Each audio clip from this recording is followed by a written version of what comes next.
This is an honor to be here in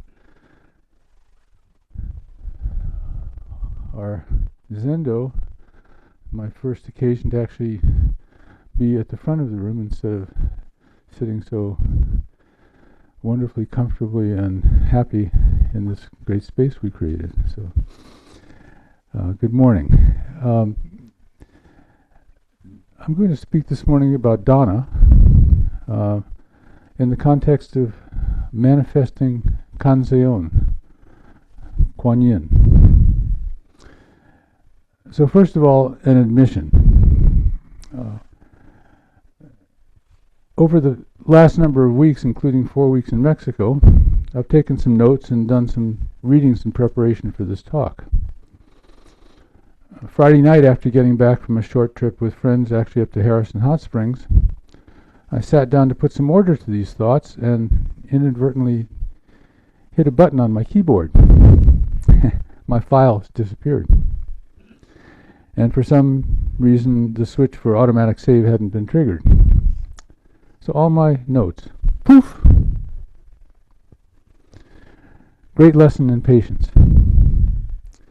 So I'm going to make this presentation today with some of the thoughts I had in mind to address, but forgive me if at some points there may be some discontinuities, or as they say, leaps of faith. The realm of Kanzeon and generosity is boundless and timeless, of incomprehensible depth and width. I will only hint at glints of that light this morning.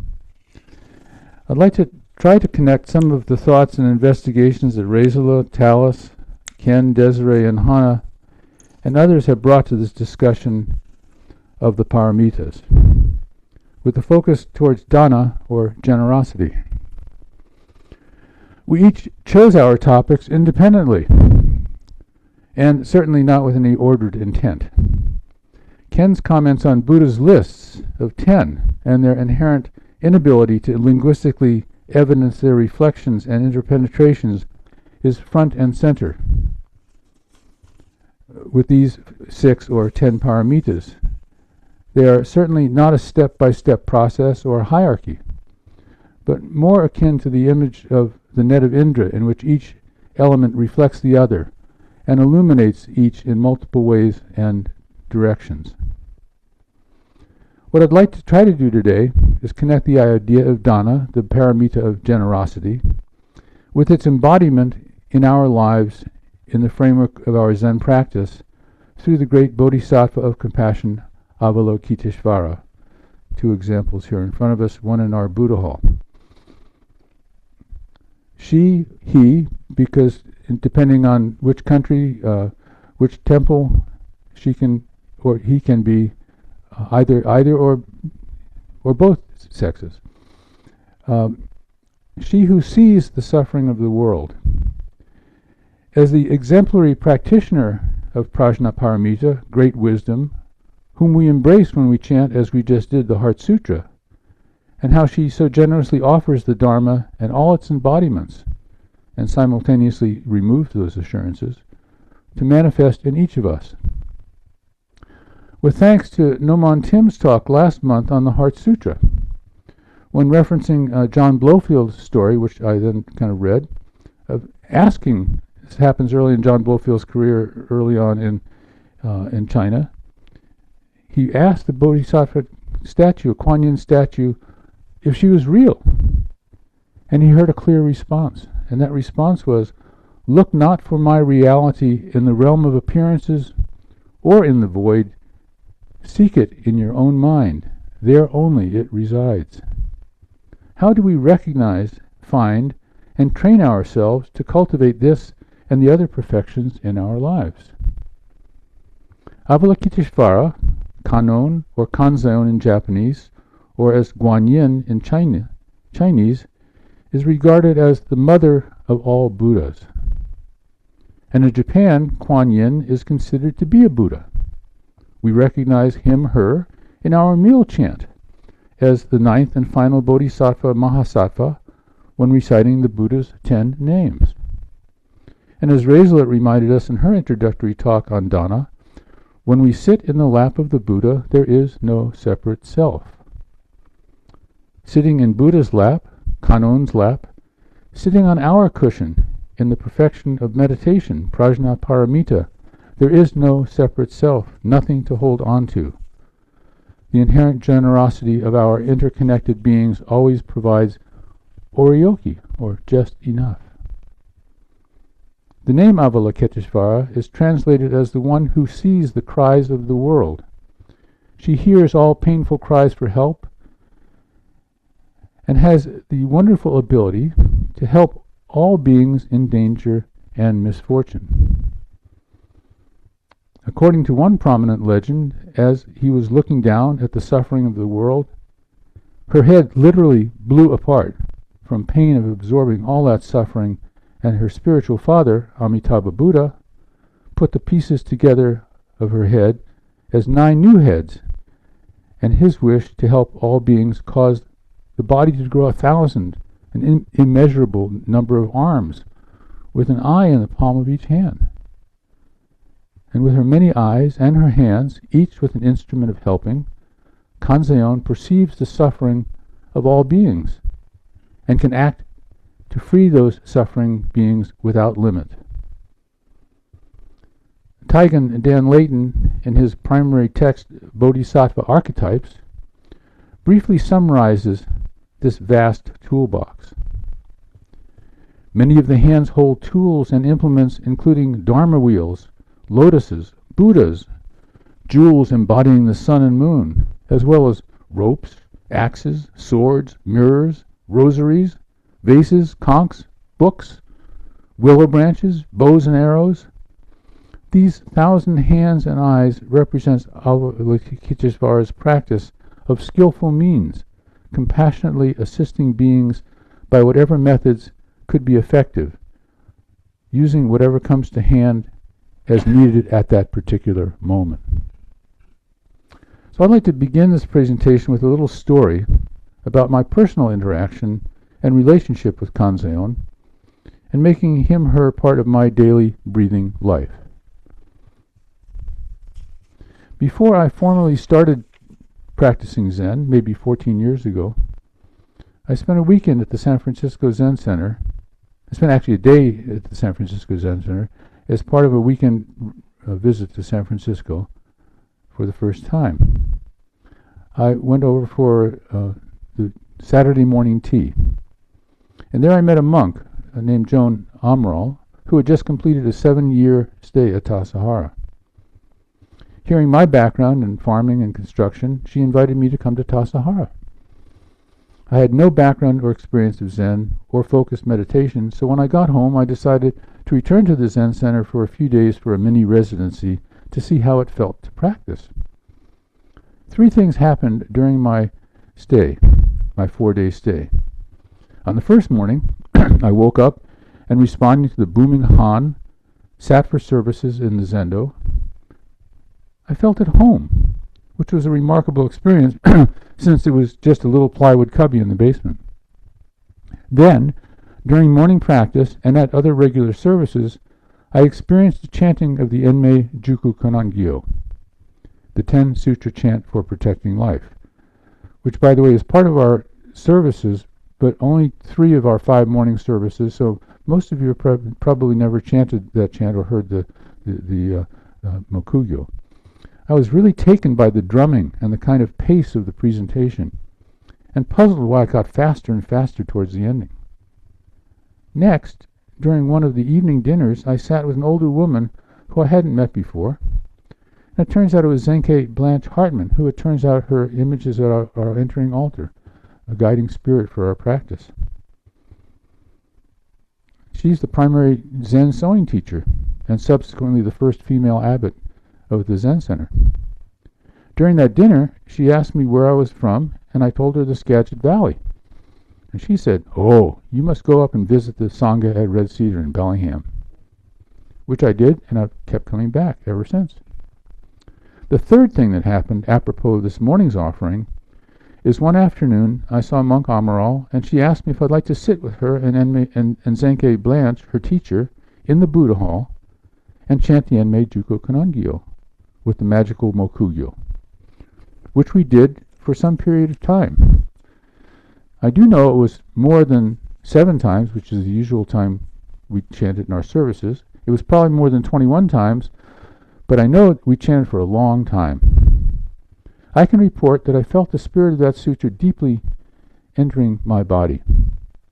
I'm startled in retrospect when I realize that this experience preceded my formal practice that began after I came to Red Cedar. That foundational moment was then cultivated at Forest Street, where we were before here, before Cedarwood, that included services incorporating the sutra. At a certain point, I volunteered to be Kokyo, where I had the joy to lead this devotion that furthered my interest and embodiment of its message. I began to chant it to myself in many different circumstances, whether it was out hiking in the forest, or climbing a set of stairs, or standing in line at the grocery store, until it has become part of my daily life without prompting or schedule, in the mode of Dogen's continual practice. One day, hiking on Mount Erie, 4 lines crystallized in a rhythm that echoed the Sino-Japanese. The last 4 lines of the chant are Chonen Kanzeon, Bonen Kanzeon, Nennen Jushin Ki, Nennen Furi Shin. Dawn thought Kanzeon, dusk thought Kanzeon, thought in mind rises, thought, same as mind. My little traveling kit includes a small Buddha amulet gifted by Shuko Edie Norton, a Japanese small bronze dragon, and a small wooden Kanzeon that I found at a junk store in Hawaii that fits perfectly inside a San Francisco Zen Center incense box. A small, wooden, slightly curved, delicately balanced image that, unless set perfectly straight, won't stand up. He is with me wherever I travel, and at home I have other figures of Kuan Yin to accompany my meditation. On my home altar I have this 4-armed figure who represents one of the images of Kuan Yin I'll speak to in a few minutes, the 1,000-armed, or infinite-armed, Kanzeon holding a few, and by implication many, many tools. In this case, there are only 4 arms, just as an example. Kuan Yin is with me and in me constantly. With her presence, I am continually reminded of the opportunity to offer assistance in many different ways in the moment-by-moment circumstances which arise in my life, and in that sense arise in each of our lives with each breath we take. The others who have preceded me in these series of talks about the perfections, the 6 perfections the perfection of generosity, morality, tolerance, patience, energy, meditation, and wisdom, have presented various personal views of how one or many of these perfections have entered their lives. One of my readings in preparing for this talk was The 6 Perfections, Buddhism and the Cultivation of Character by Dale Wright, who Tallis spoke about at some length, both frustrating and appreciative.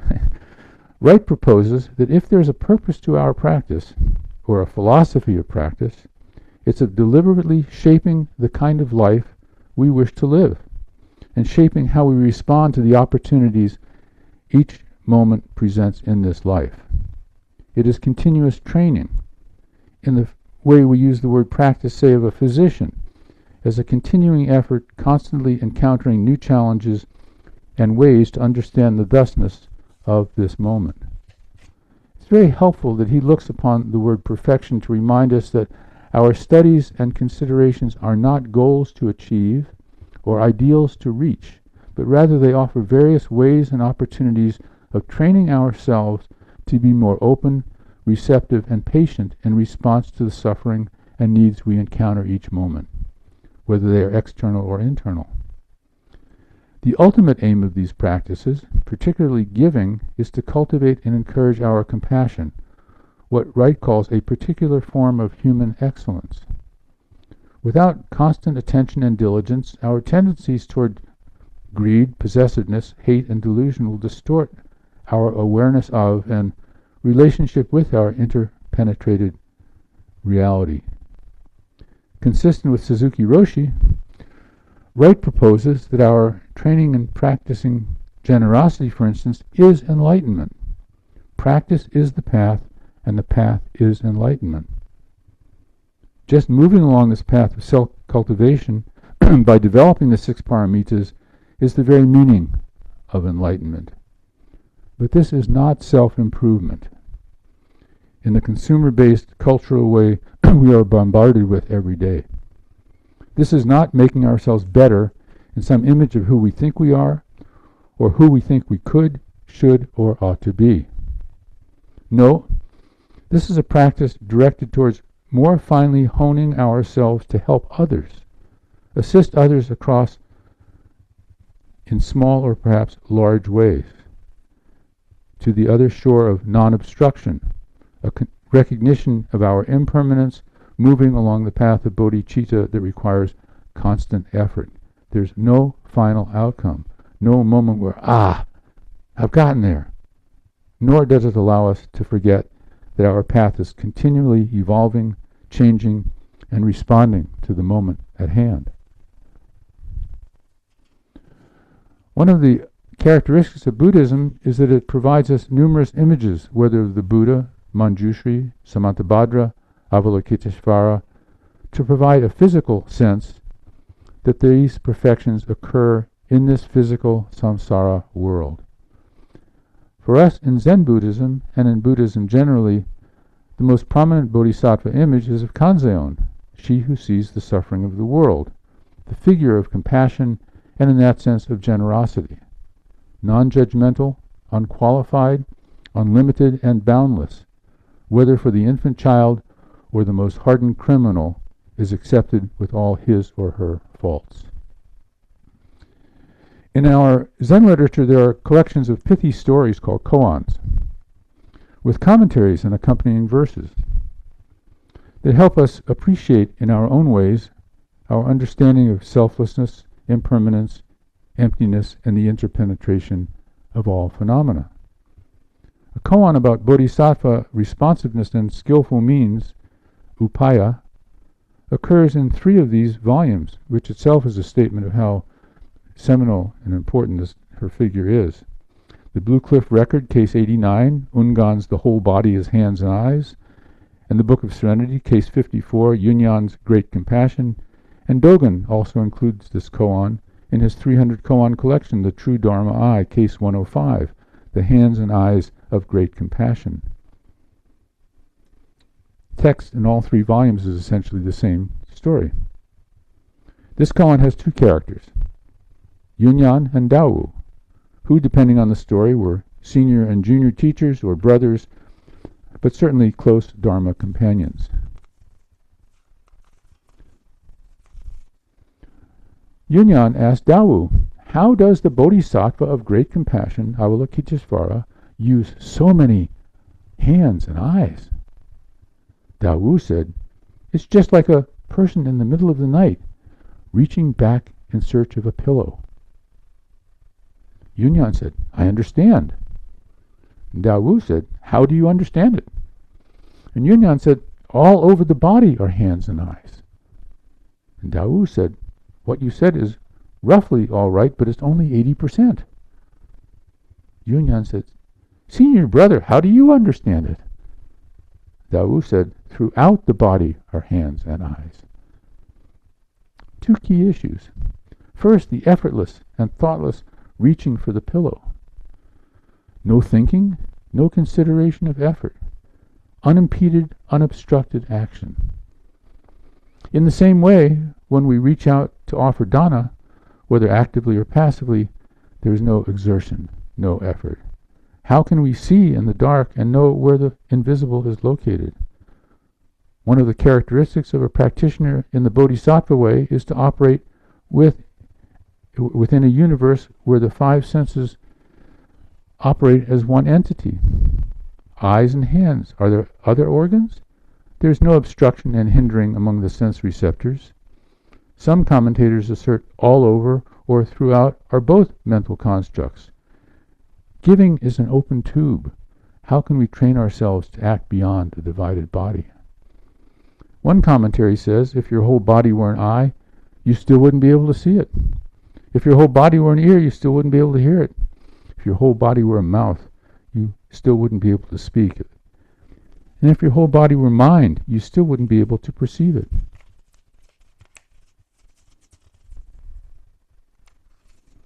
Because the activity of the Bodhisattva of great compassion is her whole body and mind itself. It is not limited to any notion or idea.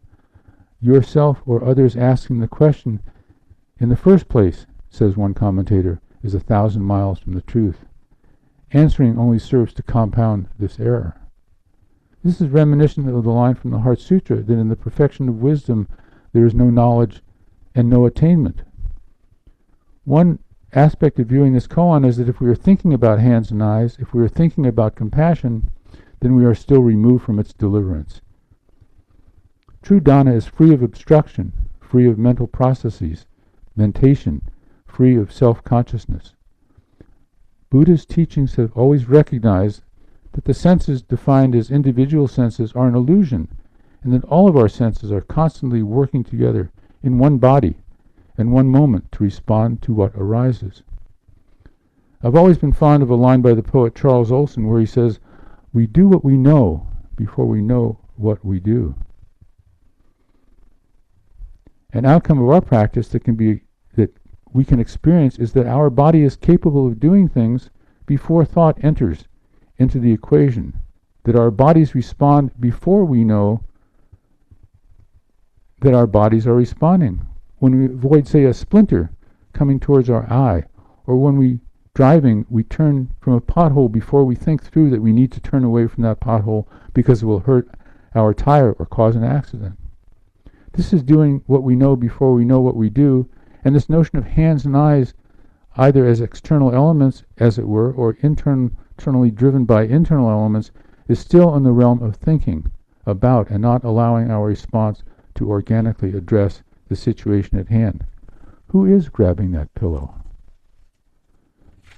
Giving empty of the thought of giving is not an aspect of our being in samsara. It is fundamental to our being alive. It comes from our deepest core, Dogen's marrow. Our teacher, Zoketsu Norman Fisher's teacher, Mel Weitzman, whose picture I believe is in the front hall as well, always talked about viewing the other side. So let me give you two little aspects of other sides of dana. A curious fact about our vocabulary and understanding is that when we hear the word dana translated as generosity, we immediately imagine something given to another, whether it's food to address hunger, money to address poverty, a shoulder to cry on, or the Dharma itself to address one's spiritual needs. The Buddha tells us, do give gifts, for poverty is a painful thing. One is unable, when poor, to accomplish one's own welfare, much less that of others. In the iconography, each of Kanon's tool-bearing arms has an eye on the palm, and implicitly an ear, tongue, and nose as well. Wright makes an important point addressing how to use skillful means for meaningful and effective generosity. He proposes that the first skill for generosity is an effective practice of receptivity. This is certainly evidenced in the multi-armed presence of Kanon. How can we know what others need unless we listen to, hear, and see their needs? This is where our growing instinct and training towards generosity merges with the perfections of wisdom and patience. Kanon's open arms are invitational and also capable. Our ability to manifest generosity is really a function of how open we are to others' situation and needs, and how we communicate our openness to them. In the realm of dana reciprocity is a key dynamic. Our generosity expresses our sensitivity and opens our minds to the possibility that someone may need our assistance. In turn, they may signal their appreciation for this gesture towards them, or not. Our offer is never contingent or dependent on expected positive feedback. There's another side of dana we don't often address. The poet Allen Ginsberg, a deeply devout Buddhist, wrote a Kanzeon-inspired poem called Who Be Kind To? So many suffering, so many in such need. Just as Kanzeon finally thought he had overcome suffering, he realized it kept continually emerging from our human condition. His head blew apart and was reassembled with 9 faces, crowned by a three-faced image with a Buddha on top to continue her effort. With so many in need, who should one be kind to? Ginsberg's open response is, be kind to yourself. It is only one and perishable of many on the planet. Thou art that one who wishes a soft finger tracing the line of feeling. In our dedication to others' well-being, we can neglect to maintain our own ability to offer our dana in a full-hearted and focused way. A quick story. One evening, speaking to a Zen colleague, struggling with her daughter's profound problems with alcoholism, which had been going on for some time, these lines from Ginsberg popped up. She had really hit a wall and was clearly burned out from her continuing efforts to assist and her continuing mindfulness about how she might or could possibly do to change the outcome of her daughter's addictive illness. It struck me that this question was really an important one to ask. Really, how can you help your daughter if you're totally exhausted of your own resources, don't have the ability to get out of your bed in the morning and continue in the most effective way? What is the most appropriate way for you to try to support your daughter and also protect and nurture yourself to be of service ahead?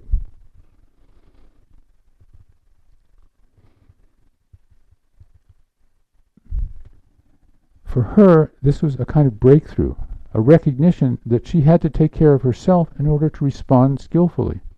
If not, then she couldn't offer her fullest gifts of compassion and concern to assist her child's path towards stability and recovery.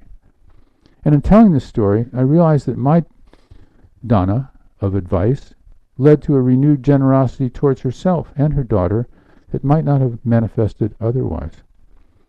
Each gesture of generosity furthers the stream of non-obstruction and openness. It's kind of the Buddhist version of a perpetual motion machine.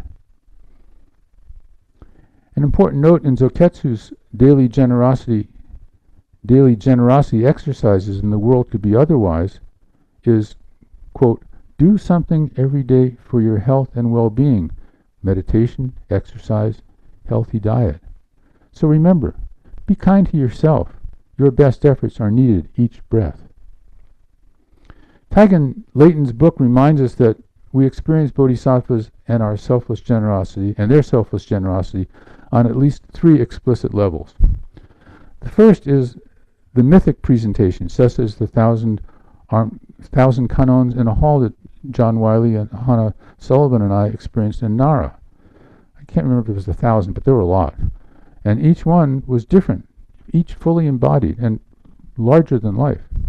Or the 15-foot-tall single-tree cypress Kuan Yin at Hasadera we visited, carved, it is told, in one night out of this huge cedar log, her big toe smoothed to a mirror finish by generations of loving fingers. The second level are those living humans whose pictures grace the book's cover and who we all recognize as exemplary beings who selflessly gave their lives fully to alleviate suffering in the human universe. Mother Teresa, Martin Luther King, Albert Schweitzer, Muhammad Ali. The third level are those ordinary humans who succor suffering, build community, and forge beneficial relationships that endure long after their last breath. You don't have to be a Buddhist to be a bodhisattva. I'll finish these comments with an excerpt from remarks I offered early in February at my cousin Herman's memorial service, whose name we chanted this morning. And so in 1995, he was recognized as Rhode Island Philanthropist of the Year. And he provided a significant contribution for this hall we're sitting in right now, and many other causes. I'm honored to recognize his selfless character. Here's a little excerpt from that talk. In Buddhist teachings, there's a constellation of values or perfections that we try to bring forth in our day-to-day life as compassionate humans. The first of those perfections is generosity. Many teachers believe that all the other character values, from energy to wisdom to patience, are contained in and are furthered by generosity. The spirit of open giving and responding to the ills, misfortunes, and joys we continually live within. Herman Rose had a profound and quizzical understanding about the transience of all of this, and approached it all right to the end with a measured equilibrium and a whimsical chuckle. He gave prudently, strategically, and thoughtfully, but giving wasn't something that he did as a responsibility, or as a way to assuage guilt, or heal some moral lapse. No, he didn't do giving, he was giving, right down to the marrow. It flowed through him naturally, and in his Boy Scout fashion, he tried to leave a place better than he found it, never seeking recognition, quietly and simply getting the work done. Leaving things better for and between all kinds of people and for the places they live, work, and raise their kids. Now, we'll finish up by embodying the spirit of Kanzeon, and we'll chant together this Dharani-like sutra for protecting and sustaining life. So if I could grab that Mokugyo.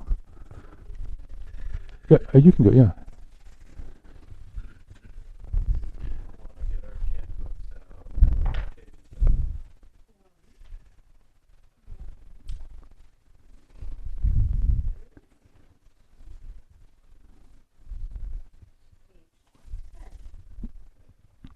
We'll do it 7 times. I was going to do 21. We'll do 7 times. Because we'll have some time for talk.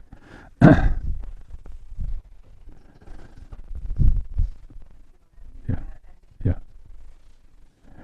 Enmei juku kanangyo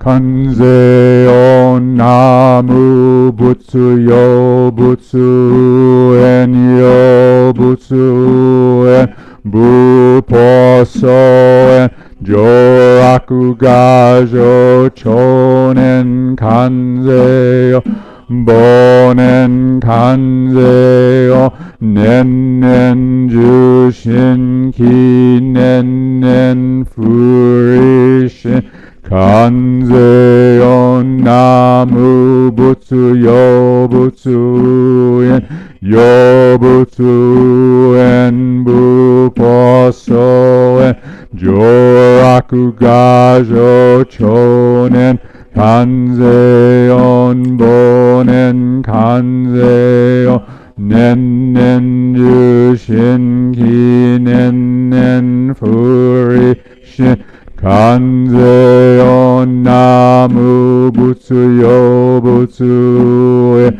yo butsu en buposo en joraku gajo chonen kanze bonen kanzeyo nennen jushin ki nennen furishin kanzeyo namu butsu yo butsu en yo butsu en buposo en joraku gajo chonen kanzeyon bonen kanzeyo nennen jushin ki nennen furishin kanzeyon namu butsu yo butsu en yo butsu en buposo en joraku gajo chonen kanzeyon bonen kanzeyo nennen jushin ki nennen furishin kanzeyon namu butsu yo butsu en buposo joraku gajo chonen kanzeyo bonen kanzeyo nennen jushin ki nennen furishin Kanzeon namu butsu yobutsu buposo enjo rakugajo chonen kanze bonen kanze onen jushin ginen furishin.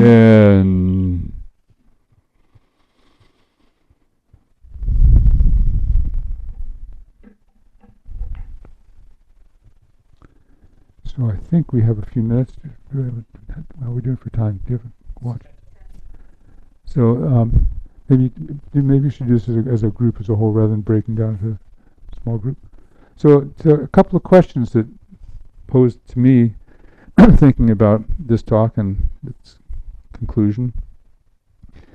3 questions. How can I get out of my own way to offer dana without reluctance or fear? What do I hold on to when opportunity for dana arises in my life? And at what point am I uncomfortable with offering something of value? What would be the harm to myself, the benefit to another? So a kind of cluster of questions about what keeps us from opening to freely opening without precondition and without expectation.